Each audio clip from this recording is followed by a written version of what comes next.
The Bronx Care COVID tent is a very visible presence on Mount Eden Parkway. And so is Carmine Basio, who played an important role during the hospital's pandemic response. Are you Mr. Basio? No. Who are you?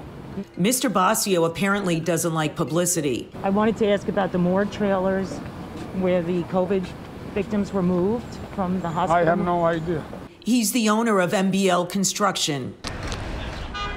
Basio's firm has been doing work on Bronx Care's impressive outpatient center and the hospital's second campus on Fulton Avenue.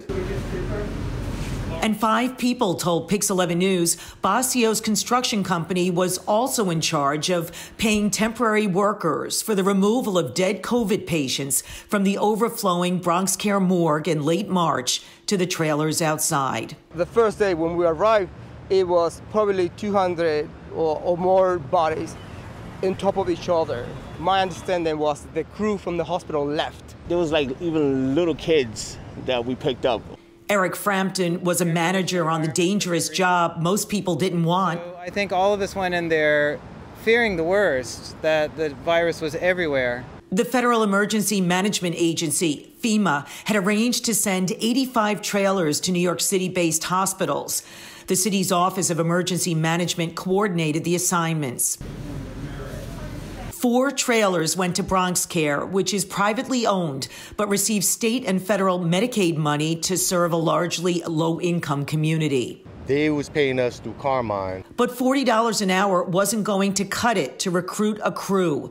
So a freelance funeral director supervising the operation decided to up the ante. They offered $75 an hour to do the job. We was helping people, first responders. Sherman says he took the work despite having diabetes, a condition that left him vulnerable to complications if he ever developed COVID-19 symptoms.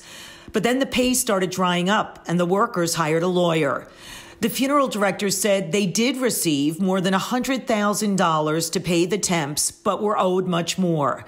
They said Elroy Fields, Bronx Care's director of safety and emergency preparedness, had to sign off on the workers' hours. I wanted to ask you about the people that didn't get paid, Mr. Fields. Can you please tell us if they got paid? You're not allowed in the building.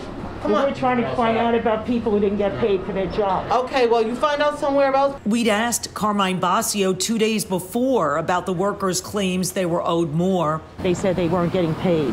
I have no idea. But seconds earlier, Basio had given us reason to believe that he did know what we were talking about. I mean, you didn't pay them, in other words. Oh, they got paid. Tonight at 10, Pix 11's Arnold Diaz will report on the workers' struggle to collect more than $70,000 they say they're still owed in back salary.